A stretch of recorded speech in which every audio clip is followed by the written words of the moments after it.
এটা কিন্তু আমি সবাইকে বলবো যে কাজ আমি বিয়ের জন্য ছাড়িনি, আমি স্বেচ্ছায় ছেড়েছি। ইনফ্যাক্ট আমার বাচ্চা নেওয়ার সিদ্ধান্তটাও আমারই ছিল, যে আমার মনে হচ্ছে যে আমাদের মধ্যে আর একজন আসা দরকার, নাহলে আমরা ভীষণ লোনলি ফিল করি। এই ওকে কথা বলতে দেয়া, ওকে বলো। হ্যাঁ বলো। ও এটা নেবে। হ্যাঁ শোনো শোনো, ও কিন্তু মানে খুবই যে অ্যাটেনশন সিকার, প্রচন্ড অ্যাটেনশন সিকার। না মা ঠিক আছে ঠিক আছে, একটু মা বাবার কথা শুনে নি, তারপর তোমার কাছে তোমার কথা কি শুনবে তো মা। এখন ফিল করি যে এই মানে অশ্লেষা একমাত্র আমার, একমাত্র শুধুই মানে মনে হয় বাবা তো ঠিক আছে মানে মানে একমাত্র মনে হয় যে এরকম একটা মানুষ যাকে আমাকে মানে কিছু করতে গেলে কাউকে কৈফিয়ত দিতে হবে না, একদম নিজের পুরোটা অধিকার বোধ। হ্যাঁ এইটা মানে একটা অদ্ভুত শান্তির। সময় টেলিভিশনে ছিলাম তো আমার এটা তো ভালো লাগার জায়গা, শুধু টাকা ইনকাম বা ফেম পাওয়ার জন্য নয়, ভালো লাগাটা কিন্তু ভালো লাগাই হয়। তো এবার তখন আমি শুরু করলাম, করার পরে আবার সেই একই গসিপ। সেখানে কথা এরকমও হয় যে আগে শিশু শ্রমিক মানে অনেকে ভাবতো যে চায়ের দোকানে মা পাঠায়, আর এখন শিশু শ্রমিক মানে হচ্ছে মা বাচ্চাকে নিয়ে ব্লগ করে। ঠিক আছে, আমি এই ধরনের কমেন্টস দেখি। তারপরে হচ্ছে তাও খুব কাছের লোকজনের টাইম লাইনে আমি দেখেছি, যেটা আমার খুব মানে খারাপ লাগার, মানে তাদের আমি সত্যি ভালোবাসতাম, তাদের সাথে দড়ি গো দোহাই দোহাই রাগ করো না।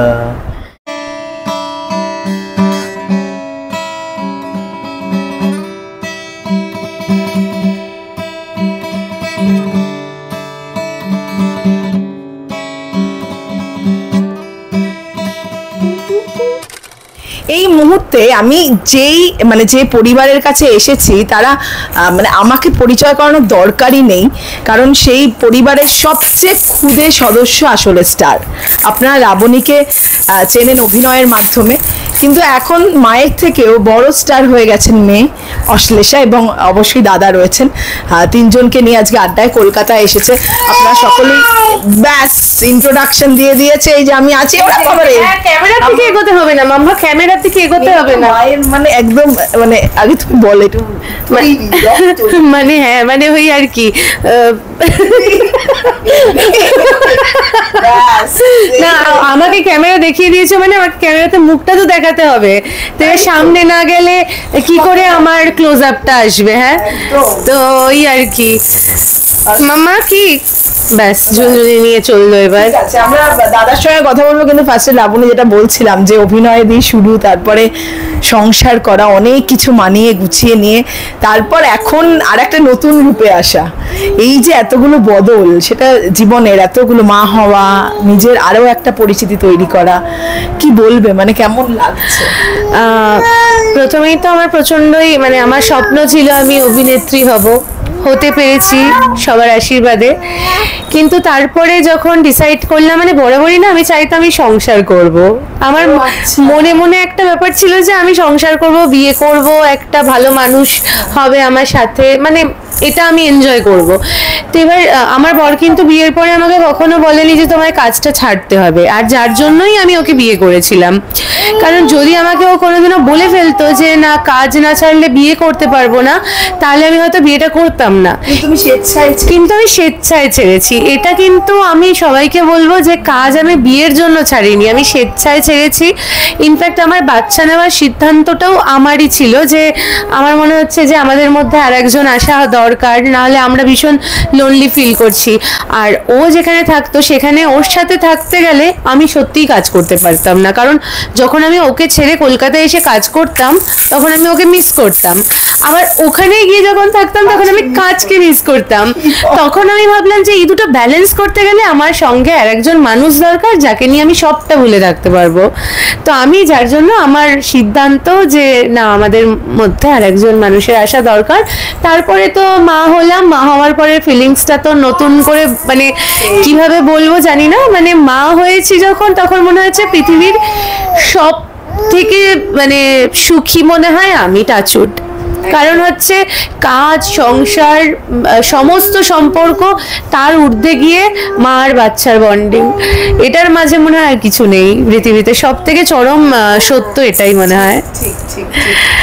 দাদা প্রথমেই বলে দিল লাবণী যে লাকি এই দিক থেকে, এবং সত্যি এরকম ভালো মানুষ পাওয়া খুব প্রয়োজন। কিন্তু এই যে সব কিছুতে পাশে থাকা লাবণীর, এটা বোধহয় প্রথম থেকেই, মানে তুমি যে যেটাই ও সিদ্ধান্ত নেবে সেটাতেই আমার হ্যাঁ। হ্যাঁ, সেটা একটা সত্যি কথাই যে প্রথম থেকেই এটা ছিল যে সাপোর্ট করা খুব জরুরি। কারণ আমার মনে হতো এটাই যে বাবা মাকে দেখেছি একটা সুখী পরিবার যেটাকে বলে, সেখানে সবসময় একটা অ্যাডজাস্টমেন্ট দরকার। এবং তার সবচেয়ে বড় অধ্যায় বা বড় পদক্ষেপ যেটা থাকে যে পার্টনার যে ডিসিশন নিতে চাইছে বা তার যে লাইফের ডিসিশন, সেগুলোতে তাকে সবসময় সাথ দেওয়া বা তাকে সবসময় সাপোর্টিভ থাকা, সেটা সবসময় ফ্যামিলি ভ্যালুস থেকেই শিখে বড় হয়েছি। তো সেটা ভেতরে ছিলই, তো সেটা সবসময় মাথাতেই ছিল। তোকেও সেভাবে আমি বলেছিলাম যে তোমার যদি কোনো ডিসিশন নেওয়ার থাকে, সেটা তুমি লাইফে বলো বা সেটা তোমার কাজের জায়গায় বলো, সেখানে সবসময় আমার সাপোর্ট তুমি পাবে। তো আমি চেষ্টা করেছি যাতে সেই সাপোর্টটা দিয়ে যেতে পারি। একটা ছোট কথা বলি, মানে আমার বিয়ের ঠিক 1 মাসের মাথাতেই আমার একটা কাজ এসেছিল, যেটা একটা সেকেন্ড লিড ছিল সেই। তো সেখানে আমি না মুহূর্ত করেছিলাম, সেটা 1 বছরের মাথায়।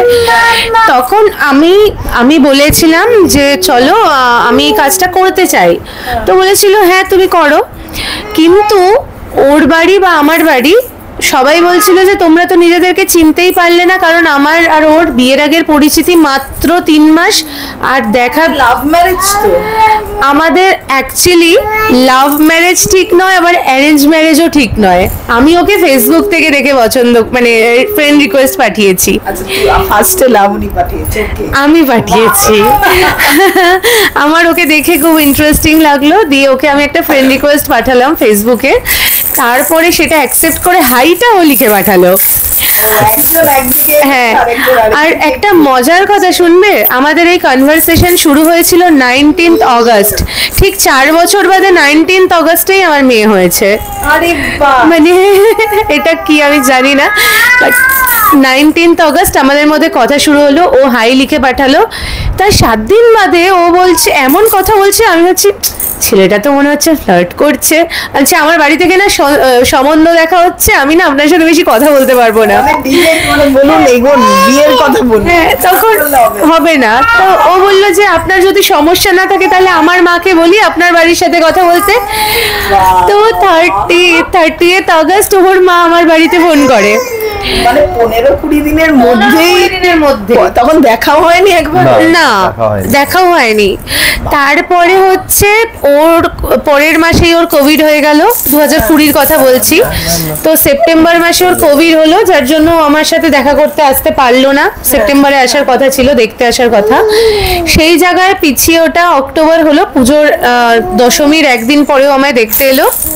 ওই দিনই পাকা কথা হয়ে গেল। ওই তারপরে একটা দিন ওর আমি দেখা করলাম, করে মানে আলোচনা করলাম যে আমাদের কি ভালো লাগা মন্দ লাগাগুলো। তারপরে পাকা কথা হওয়ার পর দেখা, একদিনই দেখা, মানে তাও রেস্টুরেন্টে খেতে গেছি, আমি আলাদা গাড়ি করে ফিরলাম, ও আলাদা গাড়ি করে চলে গেল। তারপরে আমাদের বিয়ের মণ্ডপে একদম ডিরেক্ট হাতে হাত রেখেছি বিয়ের মণ্ডপে। তার আগে ওর হাতে কোনো হাতও রাখিনি আমি। মানে এটা তো মানে বিয়ের পর তোমাদের মেন প্রেমটা হয়েছে না? এক্স্যাক্টলি। এবার বিয়ের পরে যেহেতু প্রেমটা হয়েছে, সেহেতু চিনতে জানতে অনেকটা দিন পড়া হতেও তো একটা টাইম লাগবে। ও আসলে না ও এত না, ও যখন দেখেছে যে বিয়ে করে বুঝতে পেরেছে যে আমি তো ভুল করে ফেললাম, মনে হয় আমাকেই অ্যাডজাস্ট করতে হবে। এটা কি মনে হয়েছে? না না, এটা সব সব সব দাম্পত্য জীবনেই সব জায়গাতেই একটু পরনিশ থাকে, একটু ঠকাঠকি থাকে, বাট অ্যাডজাস্ট ও করে, সত্যি করে। কারণ ও এই ওকে কথা বলতে দেয়া, ওকে বলো। হ্যাঁ বলো।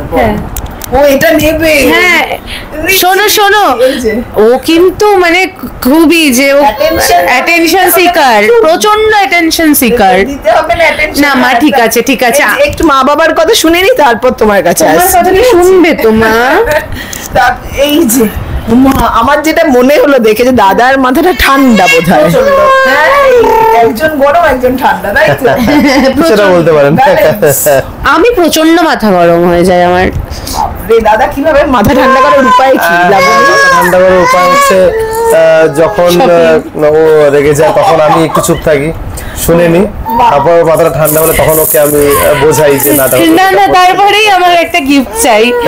আর যখন আমি অনেকদিন গিফট পাই না তখন আমি বেশি বেশি রেগে যাই। ও তাহলে সুখী দাম্পত্যের টিপস নিয়ে নিলেন আজকে, একটা টিপস, দুটো টিপস জানলেন, চুপচাপ থাকা এবং গিফট দেওয়া, তাই তো? মানে ও বুঝে যায় যে লাবণী প্রচন্ড রেগে আছে, কিছুতেই যখন থামানো যায় না, যদি এমনি টুকটাক রাগ হয় তাহলে এমনি এমনি থেমে যায়। আর যখন দেখছে যে কিছুতেই থামানো যাচ্ছে না, তার মানে কিছু একটা দরকার, যেটা লাবণী মুখ ফুটে বলবে না, বুঝে নিতে হবে। কিছু বুঝে নিতে হবে। হ্যাঁ, ওই যে ক্যামেরার দিকে এই হ্যাঁ হচ্ছে না, কিন্তু এইভাবেই আমাদের জীবনে, মানে আমাদের সকলের জীবনেই এখন আসলে ইনি চলে এসে। যাই হোক, ডাক নামটা কি সকলে তো এটা একটু শুনি, আমিও জিজ্ঞাসা করছি, এটা কোনো ঠিক হয়নি। অশ্লেষা নামটা আমার বরের দেওয়া। ও আমাদের মধ্যে একটা কথা হয়েছিল, ছেলে হলে নাম দেবে মা আর মেয়ে হলে নাম দেবে বাবা। তো ও জিতে গেছে, ও জিতে গেছে, তো নাম ডিসাইড তো ওই করেছে। তো তখন আমি বললাম যে দেখো, অশ্লেষা নামের মধ্যে অমর জ্যোতির অ আছে, অশ্লেষাতে অ আছে, কিন্তু লাবণীর তো কিছুই নেই। কোথায় আছে তো। ওই লটা, মানে মানে ওটা কেউ খুঁজে দূরবীন দিয়ে দেখতে হবে। তো আমি বললাম দেখো, অমরের অ থাকবে আর লাবণীর নি থাকবে, তো আমরা ছোট নামটা তো ওড়নি দিতে পারি। হ্যাঁ, ওটা পছন্দ হয়নি, যার জন্য আমি ওটা ধরে ডাকতে পারিনি। বলেছে আমার মেয়েকে তুমি ভুলভাল নামে ডাকবে না। তাহলে সেরকম নয়। ডাকটাও কি দেওয়া হয়? সিগনের ব্যাপারে এখনো আমরা ভাবছি আরো যদি এক বছর প্রায় হতে, 10.5 মাস বয়স, আর অগাস্টে গিয়ে 1 বছর হবে, এখনো ডাকনাম ভাবছে। মানে মেয়ে বড় হয়ে বলবে কই আমার ডাকনাম। সত্যি। আচ্ছা, এখন কি এটা হয় যে মেয়ের জন্য, মানে মেয়ের বাবা, এই তো অশ্লেষার বাবা অশ্লেষা মা, এটা হয়েছে এখন, মানে এটা মেয়ের প্রচুর প্রচুর প্রচুর। প্রচুর প্রচুর। সেটা তো হয়। ও, আমি না বিশ্বাস করো, আমি মনে হয় সিরিয়াল করেও এত লোকে আমায় চেনেনি। কিছু লোকে বলে দীপ জেলে যাইতে শালিনী শর্মা, বা মোহরে উর্মি সেন, বা তুমি আসবে বলে মুভিটা দেখেছি আপনাকে, এগুলো টুকটাক বলে। কিন্তু আমি দীঘাতে গেছি, ওখানে দিদি একটা কথা বলবো, আপনি বাচ্চাকে নিয়ে ভিডিও করেন না? আমি বললাম হ্যাঁ হ্যাঁ। তখন আরেকজন, এই রিসেন্টলি রথ কিনতে গেছি, ওখানে একজন বললো আপনার বাচ্চা কেমন আছে? আমি বললাম আমি তো চিনি না ওনাকে। আমি বললাম বাচ্চা ভালো আছে। বলছে তাহলে তো আমি ঠিকই চিনেছি, কিন্তু আমি এটা ভাবছিলাম যে আপনি বহরমপুরে কি করছেন। ও, উনি জানতেন না যে বহরমপুরে থাকে। হ্যাঁ, উনি জানতেন আমি কলকাতায়। তো তারপরে এরকম হয়েছে, প্রচুর লোকে ওকে একদিন ওই বহরমপুরের গঙ্গার ঘাটে একজন বলছে স্যার আপনি অশ্লেষার বাবা তো, অশ্লেষা কেমন আছে? তো এরকম হয়েছে। তো মানে উই আর রিয়েলি ব্লেসড, এত মানুষ আমার মেয়েকে ভালোবাসে।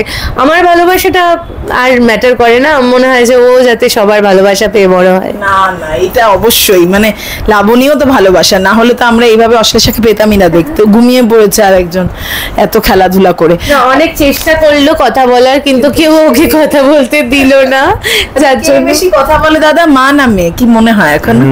পাল্লাপাল্লি চলছে, কখনো মা কখনো মেয়ে। ওর জন্য কি বাবা চুপ থাকে? মানে একজনকে ব্যালেন্স করা দরকার। দুজনে শুনে সময় কেটে যায়, তাই আমার আর কথা বলার দরকার হয় না। ও বেশি কথা বললে আমি চুপ করিয়ে দিই। দাদা হচ্ছেন ভিডিও, বাইরে বস, বাড়িতে বলে একজনই বস নাকি? হ্যাঁ, এটা ওর অফিসেরও লোকজন বলে যে স্যার তো এই ম্যাডাম এলে মানে স্যার চুপ, আর কথা বলবে না। মানে অফিসের লোকজনও জানে ম্যাডাম এলে মানে স্যার চুপ, আর বলবে না। সেটা খুব এনজয় করেন, ভালোবাসে, আমি এটা বুঝলাই তো।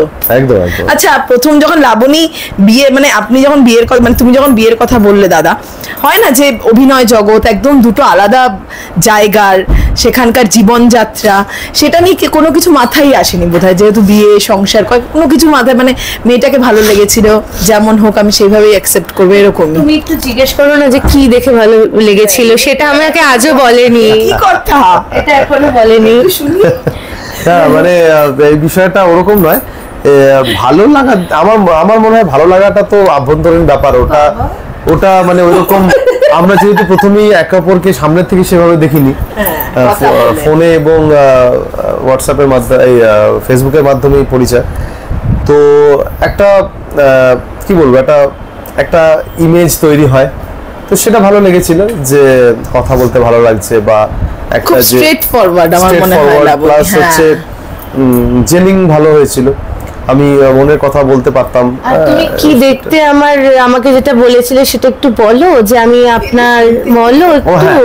মানে ওর যে পরিচিতিটা সেটা তো আমার মধ্যেও ছিল, যে ও যে সিরিয়ালে কাজ করতো, সে আমার মা খুব সিরিয়াল দেখতেন, ও আমাকে জাস্ট এরকমই বলেছিল যে আমার মা তো আপনার সিরিয়াল দেখতো, তো মা যখন দেখতো আমিও মাঝে মাঝে আপনাকে দেখে ফেলেছিলাম, তো কিন্তু আমি এখন বিশ্বাস করতে পারছি না, তার সাথে আমি কথা বলছি, আর বিয়ের পরে বলছে আমি এখনো বিশ্বাস করতে পারছি না সে আমার বউ হয়ে গেছে। মিষ্টি কিন্তু বেশ না মানে ব্যাপারটা, এবং এটাও সঙ্গে দাদা বললেন, দাদার কথা, কিন্তু লাবণীরও অনেকগুলো স্যাক্রিফাইস আছে জীবনে, তাই না? স্যাক্রিফাইসই বলবো অবশ্যই, কিন্তু সেটা ভালোবেসে স্যাক্রিফাইস। হ্যাঁ ডেফিনেটলি, কারণ আমাকে আজ পর্যন্ত কেউ ফোর্স করে কিছু করাতে পারেনি। আমি যদি মানে আমি বলছি, ও যদি খুব গরিব মানে একদম গরিব মানুষ হতো তাহলে আমি ওকে বিয়ে করতাম, যদি ওকে আমি বাসতাম, কিন্তু প্রচুর বড়লোক ছেলেও কি আমার লাইফে আসেনি, এসেছে, কিন্তু তাদের এত মানে মানে কি বলবো আর কি, এটা করতে হবে না ওটা করতে হবে, ডমিনেটিং এরকম নেচারের। আমি জাস্ট বলেছি যে না তোমার সাথে আমার ওয়েভলেন্থ ম্যাচই করবে না, তো সংসার তো দুদিনেই শেষ হয়ে যাবে। তো আমার মনে হয়েছে যে এই সব কিছু উঠে আমি স্যাক্রিফাইসটা করেছি শুধুমাত্র ও বলেই, এটা একদমই মানে কোট আনকোট বললাম, ও বলে আমি স্যাক্রিফাইস করেছি।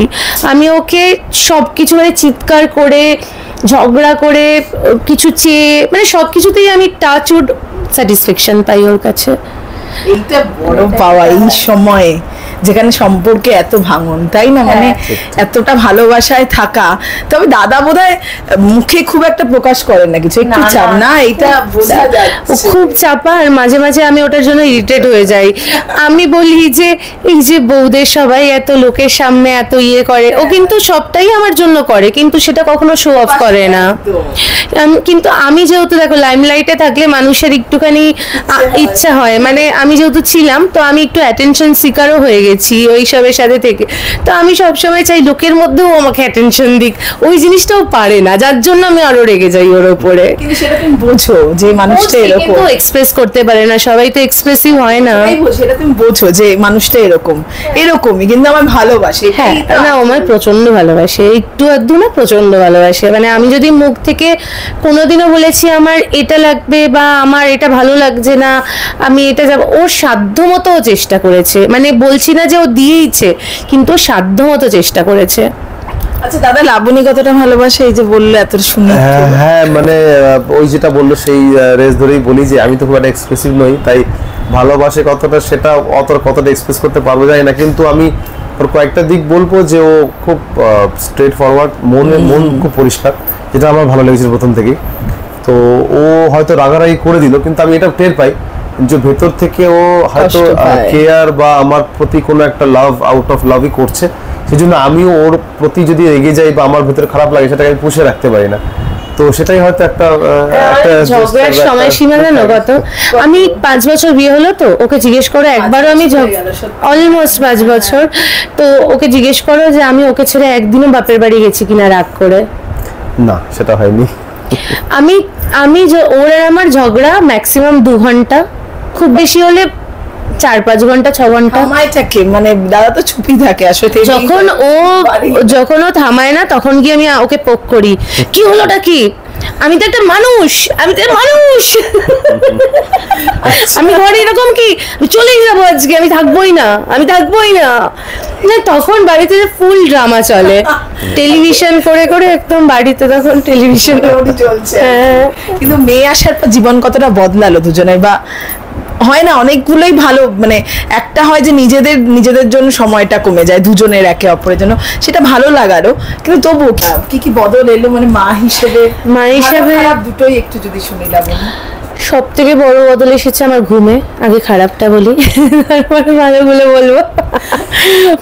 আর সেকেন্ড হচ্ছে, আমার যেহেতু মা নেই, সেহেতু আমার শ্বশুর শাশুড়ি অনেক বয়স্ক, তো ওদের পক্ষে মানে আজ পর্যন্ত আমি এমন কোনো রাত নেই আমার মেয়েকে ছেড়ে থেকেছি আর যেন সারা জীবনে না থাকতে হয়, বিয়ের আগে অবধি, ওর বিয়ের আগে অবধি। এবার এরকম হয়েছে যে আমার খুব শরীর খারাপ লাগছে, আমি আর রাত জাগতে পারছি না, আর বাচ্চা পাশে শুলে মানে যতদিন না বাচ্চা একটু মুখে বলতে পারে ততদিন মারা একদম সাউন্ড স্লিপ করতে পারে না, হয় না মায়েদের। তো এরকম লাগছে অনেকদিন আমার খুব শরীর খারাপ করছে, আমি বলতে পারছি না কাউকে, বা ওকে কারোর কাছে দিয়ে আমি একটু নিশ্চিন্তে ঘুমাতে পারিনি। তো আজকে ওর বয়স 10.5 মাস, আজ অবধি আমি সত্যি কথা বলতে আমার রাত্রে কোনোদিন নিশ্চিন্তে যেটা আমি ঘুমাতাম সেটা আমি পাইনি এখনো। কারণ আমার টেনশন হয় যে কখনো ওর মুখে কি চাদর চাপা পড়ে যাচ্ছে, বা ও কখনো কি কেশে উঠছে, বা কিছু হচ্ছে, এরকম হতেই থাকে। মানে এটা একটা মায়েদের অ্যাংজাইটি বলতে পারো। কিন্তু বিশ্বাস করো, এইটা যে স্যাক্রিফাইসটা করলাম, কিন্তু ওই যে সারাদিনে ওর অ্যাক্টিভিটি, ওর মানে ধরো কারোর কাছে আছে, আমি পাস করে গেলাম, মানে এখন বলতে পারে মা, মাম্মা, মাম্মা, ওটা শুনে না আমি ওকে গিয়ে জড়িয়ে ধরি, মানে এই ডাকটা মাম্মা। তারপর ও আমাকে মাঝে মাঝে এই যে ধরো বুকে মাথা রেখে শুয়ে আছে, তার মানে ভাবো ও কতটা শান্তির জায়গা আমার বুকে খুঁজে পায়, যে এটা ও সব থেকে সেফেস্ট জোন, যেই জোনটা ও আর কারোর কাছেই পাবে না। মানে এইটা যখন ফিল করি যে এই মানে অশ্লেষা একমাত্র আমার, একমাত্র শুধুই মানে মনে হয় বাবা তো ঠিক আছে, মানে মানে একমাত্র মনে হয় যে এরকম একটা মানুষ যাকে আমাকে মানে কিছু করতে গেলে কাউকে কৈফিয়ত দিতে হবে না, একদম নিজের পুরোটা অধিকার বোধ। হ্যাঁ, এইটা মানে একটা অদ্ভুত শান্তির জায়গা। তো আমার মনে হচ্ছে মা হওয়াটা, জার্নিটা তো মানে খুব এনজয় করেছি আমি, ঘুরেছি ফিরেছি। যখন ও পেটের মধ্যে কিক করতো তখন মানে আমি যে কি আনন্দ পেতাম, টুকটুক টুকটুক করে সরে যেত, আবার এই দিক থেকে টুকটুক টুকটুক করে। তো সেইখান থেকে আজকে আমার কোলে এই 10.5 মাসের একটা জার্নি, আর তারপরে সবার ভালোবাসা এখনো আছে, সবার ভালোবাসা একদম। তবে দাদার কি বদল এলো, মানে বাবা হওয়া একটা তো বড় দায়িত্ব। সত্যি তাই, দায়িত্বটা সবচেয়ে বেশি বড় বদল। যে আগেও দায়িত্ব বিভিন্ন টাইপের ছিল, কিন্তু এখন দায়িত্বটা অনেক বড়, অনেক গভীর, এবং সবসময় যেটা ও বললো সেটা আমার মধ্যে এসছে, যে আগে যেমন একটা মানে নিশ্চিন্ত ভাব থাকতো কোনো সময়, যে আমি হয়তো আছি লাইফে, আমি আমার পরিবার বা আমার সবকিছু এই বৃত্তিটার ভেতরে আমি আছি, আমি কিছুটা নিশ্চিন্ত। তো এখন নিশ্চিন্ত ভাবটা ওইভাবে হওয়া যায় না। মেয়ে কিরকম আছে, ওর যদি হালকা শরীর খারাপ থাকে বা কিছু, তখন সবসময় একটা মনটা ওদিকে পড়ে থাকে, এই একটা ব্যাপার। প্লাস হচ্ছে ওর ভবিষ্যৎ ভাবনাটা সবসময় মাথার মধ্যে থাকে, সেটা একটা বড় জিনিস, যে কিভাবে প্ল্যানিংটা করতে হবে, কিভাবে পড়াশোনা থেকে শুরু করে আগামী জীবনটা কিভাবে সাজাতে হবে, সেগুলো সবসময় থাকে। মানে এখন নিজের সিদ্ধান্ত, আমরা এটা ভাবি যে যতদিন না ও নিজের সিদ্ধান্ত নিজে নিতে শিখছে, মানে একটা সময় গিয়ে তো এক্সপ্রেস করবে যে মা আমি এটা নয়, আমি এটা হতে চাই, কিন্তু তার আগে অবধি তো ওর মানে সমস্ত দায়িত্ব আমাদের।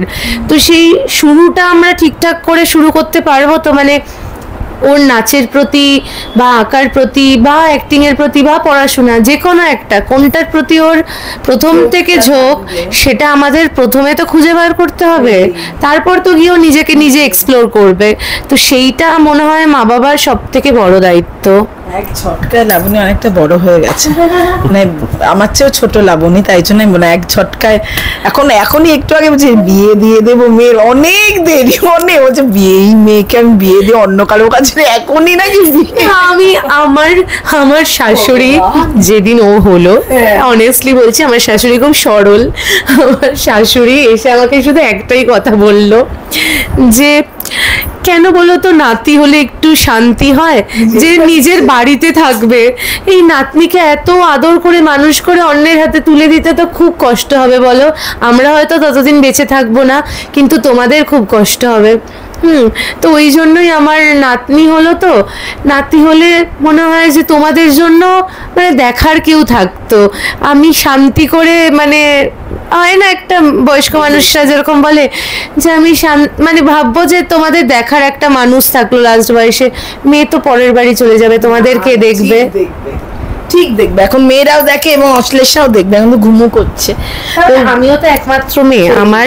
আর একটা জিনিস বলছি তোমাকে, আমি একমাত্র মেয়ে, আমার মা নেই, ঠিক আছে, আমার বাবা একা মানুষ।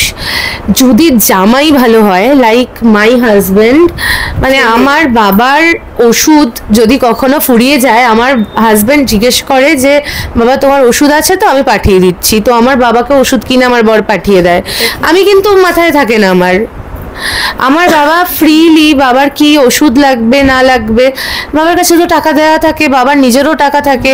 বা আমি কখনো গেলে বাবাকে বলি বাবা তোমাকে আমি এটা দিয়ে গেলাম, আমি তো নিজে আর্ন করেছি জানো আমার, হ্যাঁ ঠিক নিজের মতো। বাবা এখন রিটায়ার্ড পার্সন, বাবার ও বলে যে বাবা তোমার যেটা আছে সেটা থাক, সেটা থাকলে তো আমাদেরই থাকবে, বাবা তো অন্য কারোর পেছনে করবে না। বাবা তোমার কি আছে থাক, তোমার ওষুধপত্র কি লাগবে সেটা বলো, ও নিজে সেটা কিনে বাবাকে দিয়ে আসে। সেটা একটা মনে হয় যে না মানে জানি না ও মানে ও বড় হবে, ও কি হবে না হবে জানি না, তবে এটা হয়তো আমার কর্মের ফল, নাহলে ওর মতো বড় আমি সত্যি পেতাম না। কলারটা একটু তুলতে হবে তো, এত প্রশংসা মানে। আর এটা সত্যি মন খুলে কিন্তু অনেকে প্রশংসা করতে পারে না, যেটা লাবণী পারে, আমার খুব ভালো লাগলো। কিন্তু যখন ঝগড়া হয় তখন ওর থেকে খারাপ কেউ হয় না। তখন আমার প্রথম ডায়লগ হচ্ছে তোমায় বিয়ে করে আমার জীবনটা শেষ হয়ে গেল। দাদা কি বলো, কি বলো মানে কি উত্তর দাও? আমি পরিস্থিতি বুঝেই কথা বলি। প্রথমে যখন দেখি খুব মাথা গরম, তখন আমি মনে হয় আমার যেন কিছু না বলাই ভালো, বা ও যা বলছে বলুক, তখন আমি আর খুব বেশি। কিন্তু তখন মাঝে মধ্যে আবার একটু আমারও মুড অফ থাকে, তখন একটুখানি আবার একটু হিটেড এক্সচেঞ্জ হয়, আমি কিছু কথা হয়তো বলে দিই। ও যদি ধরো ও হচ্ছে শাখের করাতে পড়ে যায়, সেটা হচ্ছে ও যদি কখনো বেশি কথা বলে ঝগড়ায়, ধরো আমিও বলছি ও বলছে, তখন মেয়েদের মধ্যে ঝগড়া করিস কেন রে? আর যদি কোনো কথা না বলে আমি কি মানে আমার কি মাথা খারাপ, আমি কি দেওয়ালের সাথে কথা বলছি? ও বলছে আমি কি করব মানে। আর আমার বাড়ির লোকেরা ওকে বিয়ের পরে কি বলেছিল জানো? বলেছে যে অংশু বেস্ট অফ লাক, মানে ওর বাড়ির নাম অংশু, বলছে অংশু বেস্ট অফ লাক, তোমার আগামী জীবনের জন্য শুভেচ্ছা থাকলো, তুমি যাকে বিয়ে করে নিয়ে যাচ্ছ। কিন্তু এখন মা হওয়ার পর রাগটা বোধহয় কমেছে লাবণী। ওই বাবারে না জানি না, এটাও ভয়ে বলতে পারছে না, কারণ এই ইন্টারভিউটা তো কিছুক্ষণের, আমি চলে যাবো তারপর। আমার বাবাও আমার রাগের জন্য আমায় ভয় পায়। ইনফ্যাক্ট আমার মাঝে মাঝে নিজেকেই খারাপ লাগে যে আমার রাগ উঠে গেলে না আমি কিছু দিক বিদিক শূন্য হয়ে যাই, মানে এটা আমার কেন এটা না হতে পারে কি আমি রিয়েলাইজ করছো এটা, আমার মনে হয় সময়ের সঙ্গে সঙ্গে ঠিক বদলাই, রিয়েলাইজেশনটা যখন আছে আর বড় হচ্ছেন আরেকজন, তো তিনি তো এবার অনেকটা শান্ত করে দেবে হয়তো। খুব বেশি সময় নেব না, কলকাতায় দুদিনের জন্য এসেছি বলো, আমি তাতে আটকে নিয়েছি আর কি, চারিদিকে ঘুরে বেড়াচ্ছ এইভাবে? না ঘুরে বেড়ানো না, আমার এই বাড়ি যাওয়া এই কাজ, অ্যাকচুয়ালি মেয়ের শরীর খারাপ ছিল, মেয়ের শরীর খারাপ আর আমারও শরীর খারাপ, দেখতে পাচ্ছ এই দুজনের ডাক্তার দেখানো হয়েছে, এখন ওর ডাক্তার দেখানো বাকি, কালকে আবার ওকে একটু আমাদের অ্যাপয়েন্টমেন্ট নেওয়া আছে, ওর ডক্টর দেখানো হবে, তার মধ্যেখানে একবার বাবার সাথে গিয়ে দেখা করে আসতে হবে, এতদিন পরে এলাম। তারপরে আমার এখানে খুড়শাশুড়ি, তারপর পিসি শাশুড়ি সবাই এখানে থাকে, তাদের বাড়ি যাওয়া, তারপরে হচ্ছে যে অশ্লেষাকে নিয়ে কিছু কিছু জায়গায় একটু ভিজিট করা, ওর জন্য অনেকে ভালোবাসে, তো এই সব মিলিয়ে না আমরা পুরো মানে দৌড়ে বেড়াই এই 2-3 দিন। যেমন ধরো এইবারে তোমার সাথে দেখা হয়ে গেল, আমাদের অনেক দিন বছর অনেক বছর পর দেখ না, কোথায় একটা মাঝে যেন তোমার সাথে আমার দেখা হলো, কোন একটা ফ্লোরে দেখা হয়েছিল মনে হয়, হ্যাঁ না হ্যাঁ বছর, অ্যাকচুয়ালি তোমার সাথে কিন্তু আমার অনেক বছর আগে পরিচয়, কিন্তু এই প্রথম আমরা মনে হয় এতক্ষণ কথা বলছি। শেষ করব, শেষে একটাই কথা জিজ্ঞাসা করব, লাবণী খুব ভালো হোক সবকিছু, কিন্তু এই যে এখন নতুন ভাবে মানুষের সামনে আসা, সেটা কেমন লাগছে? এবং ভেবেছিলে যে এই ভালোবাসাটা পাওয়া, এইভাবে এতটা মানে বড় জায়গায় পৌঁছে? না মানে সত্যি কথা বলতে সব আমি একটা ছোট্ট তোমাকে দুঃখের আনন্দে সব মিলিয়ে ঘটনা বলছি। যেহেতু আমার বড় একজন সরকারি চাকরি করে, মানে সরকারি আধিকারিক, তো এবার যখন আমি বিয়ের পরে খুব লোনলি ফিল করতাম, কোয়ার্টারে একা থাকতাম, তখন আমি ভেবেছিলাম আমি একটু ভ্লগ করব, কারণ এখন সবাই ডেলি লাইফ ভ্লগ করে। আমি যেহেতু সিরিয়াল করতাম, আমার জনারে ওটা মানে ঘরে থেকে করার মতন একমাত্র কাজ ছিল। কারণ আমি কুশমন্ডির মতো একটা গ্রামে গিয়ে কোথায় কাজ খুঁজবো বলো, মানে 3 বছর থাকা, প্রায় 3 বছর থাকা, আমি কি কাজ খুঁজবো? আর আমার মনের মতো কাজ তো সেটা হবে না যদিও খুঁজে পাই। তো আমি বেঙ্গলিতে এমএ করেছি, কিন্তু আমার কোনোদিনও এডুকেশনাল মানে দিক ভালো লাগেনি। মানে মনে হয়েছে যে না, আমি একটুখানি অ্যাক্টিং করব, একটু গ্ল্যামার ওয়ার্ল্ডে থাকবো। হ্যাঁ, তো এবার সেই সময় আমি ডিসাইড করলাম আমি ব্লগিং করবো। এবার ঘরে তো আমরা দুটো মানুষ, আমি আর আমার বর। এবার যখন ওই ব্লগিং এর মধ্যে ও চলে আসছিল কিছু কিছু ক্ষেত্রে, তখন সেটা নিয়ে ভীষণ কালচার হচ্ছিল যে বাবা একটা সরকারি আধিকারিক, তার কোনো পার্সোনালিটি নেই, বউয়ের সাথে ব্লগ করে বেড়াচ্ছে, এইসব প্রচুর লোকজন বলেছে যে একটা সরকারি বউয়ের কথায় ওঠে বসে না। বউকে ভালোবাসা মানে বউয়ের কথায় ওঠা বসা নয়। আমি আমার বরকে যেভাবে ভালো রাখবো, বা আমি ওকে চিৎকার করব, যাই করব, বরটা আমার, তোমরা কেউ দেখতে আসছো না। কিন্তু সবসময় গসিপ করে একটা মানুষের আত্মবিশ্বাসকে ভেঙে দেওয়া যায় না। তো আমি তখন ব্লগ করতাম, করে ও মাঝে মাঝে চলে আসতো, সেটা নিয়ে প্রচুর গসিপ হয়েছে। তখন আমার বর বললো, লাবণী তুমি যদি খুব খারাপ না মনে করো তাহলে তুমি নিজের মতো ব্লগ করো। সত্যি তো আমি একজন সরকারি আধিকারিক, এটা নিয়ে যদি বাইরের মহলে কোনো কথা ওঠে তাহলে আমার প্রফেশনাল লাইফে একটু সমস্যা হতে পারে। বাকিটা তোমার ওপর, তোমাকে আমি কোনোদিনই ফোর্স করিনি, আজও করবো না। সেটা শুনে আমার ভালো লাগলো যে আমাকে রিকোয়েস্ট করলো। আমি বললাম ঠিক আছে, তাহলে আমি আর তোমাকে নিয়ে ব্লগ করবো না।